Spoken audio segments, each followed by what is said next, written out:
Өдрийн мэнд хүргье. Хуулийн үзэл баримтлалыг бол дэмжиж байгаа. Гэхдээ агуулга дээр нь хэдэн асуулт байгаа учраас тодорхойлмоор байна. 2019 оноос хойш нийтдээ 6 төрийн өмчт компани дээр бет томилоод үйл ажиллагаанд нь засгийн газраас чиг үүргүүдийг өгөөд оролцоод явсан байна гэсэн агуулга туссан байна. Тэгээ эндээс харахад жишээлбэл Эрдэнэс 5-7 компани 2022 оны экспортын хэмжээ нь 11.5 сая байсан. 23 онд 32.8 сая тонн. 23 оны эхний 7 сарын байдлаар 14.4 сая тонн гээд борлуулалт нь 1.4 тэрбум ам.долларт хүрсэн. 2022 оны бүтэн жилийн борлуулалттай харьцуулахад 150-аар өссөн үзүүлэлттэй. Эрдэнэт үйлдвэр дээр 2018 онд онцгой байдал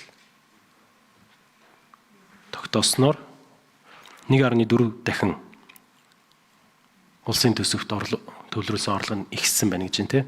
Эсвэргээрээ буурсан дээр нь болохоор Монгол Рус цемент дээр 36 тэрбум төгрөг улсын төсөвт төлрүүлдэг байсан бол 33.7 тэрбум буюу ойролцоогоор 10 орчим хувиар буурсан юм байна.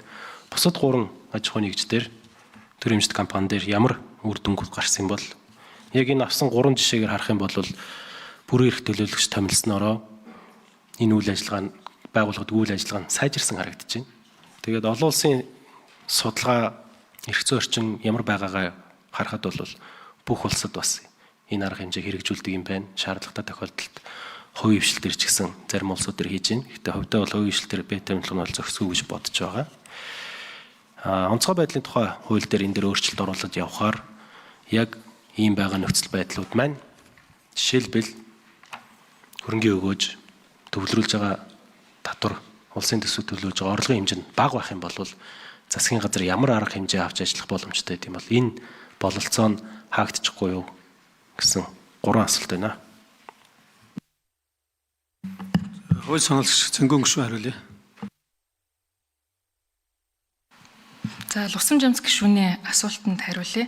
Тэгэхээр энэ бүгд найрамд Монгол Ард улсын засгийн газарт ирэх болгох тухай хуулийн үндсэн үзэл санаа нь өөрөө 1991 онд батлагдаж гарсан. Тухайн үедээ шилжилтийн үеийн процессыг зохицуулахаар түр ашиглахаар батлагдчихсэн хууль байгаа.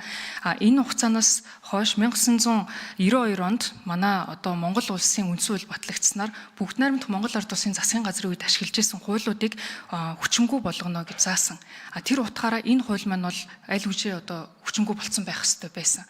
Гэтэл 2019 оноос хойш Эрдэнэт үйлдвэр дээр та бүхний мэдж байгаагаар онц байдал зарлаж бит бол томилсон байгаа. Тэгэхээр энэчнээс бас санхүүгийн үзүүлэлтүүдээс нь харагдахаар мэдээж хэрэг Эрдэнэс 5-7 болон Эрдэнэт үйлдвэрүүд дээр 2019 оноос хойш бол орлого болон борлуулалтын тоо хэмжээ нэмэгдсэн харагддаг боловч нөгөө талдаа болохоор тэр нь бит томилсонтой шууд холбоотой бишээр эдийн засгийн түүхэн эдийн дэлхийн зах зээл дээрх үнийн өсөлт нь өөрөө нөлөөлөд явцсан байгаа гэдгийг нь бол тоон дээр байсан харагдаж байгаа.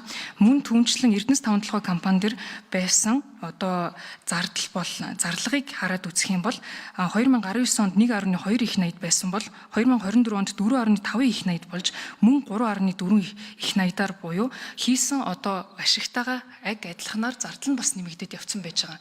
Тэгэхээр үр өгөөж болон бүтээмжийн бид бүхэн харьцуулаад харахаар бас нөхцөл байдал өөрөөр харагдана.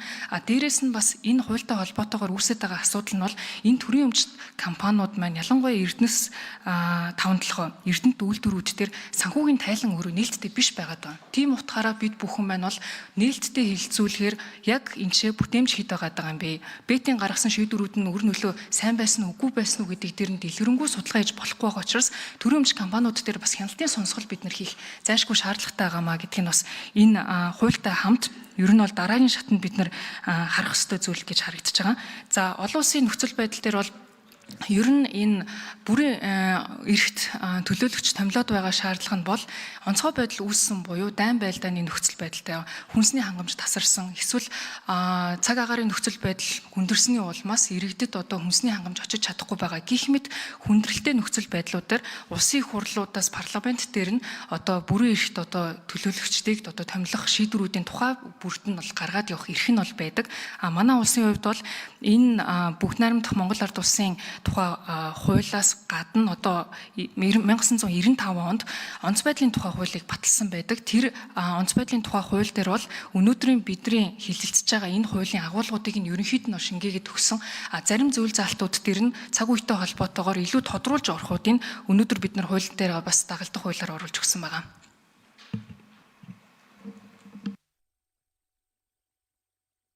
Лувсан жамлагч шүүн тодруулж асууя. Баярлалаа. Энэ 3 төрийн өмчт компани дээр дурдаад 5 толгой төмөр зам, дулааны цэглэхэн станц 3 дээр бол ямар нэгэн дүгнэлт гаргах боломжгүй байсан гэж ойлгож байна зүг үү. Тэгээ хоёр дахь буюу зөвхөн энэ онцгой байдлын хуулиараа явах юм бол хэрвээ төрийн өмчт компани өөрөө менежмент нь муу ах юм бол тодорхой хэмжээгээр төрөөс оролцох ёстой гэж бодож байгаа.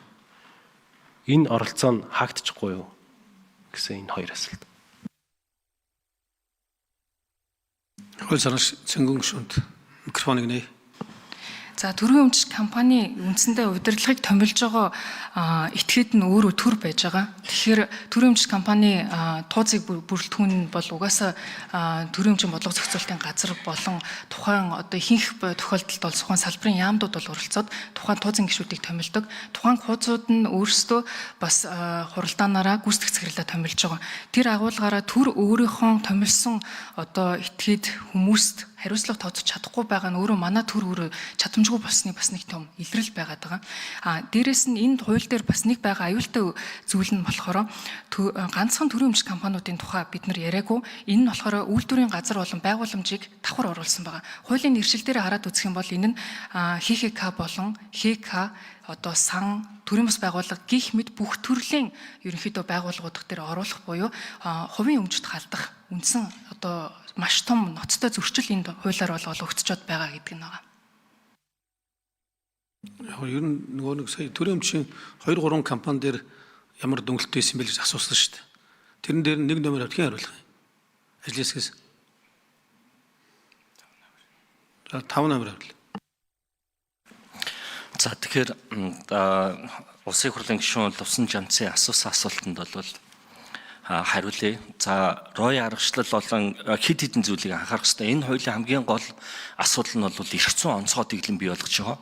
Өөрөөр хэлбэл энэ эрх зүйн онцгой дэглэм нь Монгол улсын нийтлэг хууль тогтоомж, олон улсын гэрээгээр хүлээсэн үүрэг бусад энэ хууль тогтоомжийг огт хэрэглэхгүй ийм зохицуулалтанд байгаа. Тэгэхээр яг хоо энэ яг 3 компани дээр одоо бэт томилогдоод явж байгаа асуудлууд бол компани засаглалын хүрээнд явах юм боломжтой. Өөрөөр хэлбэл төр өөрөө хувьцаа эзэмшигч, хувьцаа эзэмшигчийн хүрээнд бол компани засаглалыг сайжруулах замаар KPI үзүүлэлтүүдийг бол сайжруулах боломж нь бол байгаа. Тийм учраас энэ хуулийн төсөл дээр тэр төрийн өмчийн холбогдох хууль тогтоомжууд мөн онцгойлолтын тухай хууль тогтоомжоор явах юм боломжтой. Хамгийн гол нь 91 оны хуулийн хамгийн гол асуудал нь юу вэ гэхээр ерөөсөө 1992 оноос хойш бүхий л хууль тогтоомжийг хэрэглэх боломж. За ажлын хэсгийн гишүүд хариулахдаа өөрийгөө танилцуулаад хариулна шүү. Лувсан Жамлагч гишүүн тодруулъя. Тийм нөгөө санааг нь ойлгоолын л да. Тэгээд нөгөө 3 компани дээр нь ямар одоо сайн нөлөө гарсан юм уу, муу нөлөө гарсан юм уу гэдгийг л тодруулж асуумаар байгаа. Тэгээд сая нээлттэй ил тод байдлыг нь гаргах хэрэгтэй гэдэг дээр онц байдлын тухай хуулийн дээр яг энэ онцгой байдал тогтоосон нөхцөлд одоо тайлангаа үлрэл тутамж байт юм тий. Тим зүйл заалт нь оруулах боломж байгаагүй юу? За хэн хариулах вэ? За айгүй тодорхой асуудал шүү дээ. Тэрэнд тодорхой хариулмаар байна л да. Хэн бэлээ? Хэд номерын? Тэр юун дээр сууч? Номертой шүүн дээр сэрэн дээр сууч. 4 номер дээр сууч тэгвэл. Хариулах гэж байгаа хүн тэр номертой ширэн дээр. За 4 номерын микрофоныг нээ. За та бүхэнд орой минь төргий. Эрдэнэс тавлага компаниас оролцож байгаа ажлын хэсгийн гишүүн Уянга байна. За манай компани дээр 2022 оноос хойш нийтдээ 4 удаа онцгой дэглэм тогтоогдсон. 3 удаа засгийн газрын тогтоолоор 1 удаа сунгах тогтоол шийдвэр нь бол улсын их хурлаас гарсан 22 онд гарсан 23 онд гарсан ийм байдалтайгаар бол зохицуулт бол ажилласан. Бид компани хэмжээнд засгийн газраас томилсон онцгой бүрэн эрх төлөөлөгч болон дараагийн удаа төлөөлөгчийн багийн гишүүдтэй хамтарч ажиллахдаа засгийн газарт ирэх болох тухай хуулийнхаа одоо байгаа хүчинтэй хуулийнхаа ерөнхийдөө 8 дахь зүйлийг бол голчлон баримталж ажилласан буюу засгаас өгсөн үйл ажиллагааны чиглэлийн хүрээндээ нүүрсний тээвэр борлуулалт, хил нэвтрүүлэлт, гайлын одоо нөгөө хурдан нэвтрүүлэх үйл ажиллагаан дээр онцгой анхаарч буюу бусад төрийн байгууллагатай хамтарч ажиллах ажил дээр илүү чиглэж өөрөөр их төлөөлөгчийн баг бол яг нөгөө дэд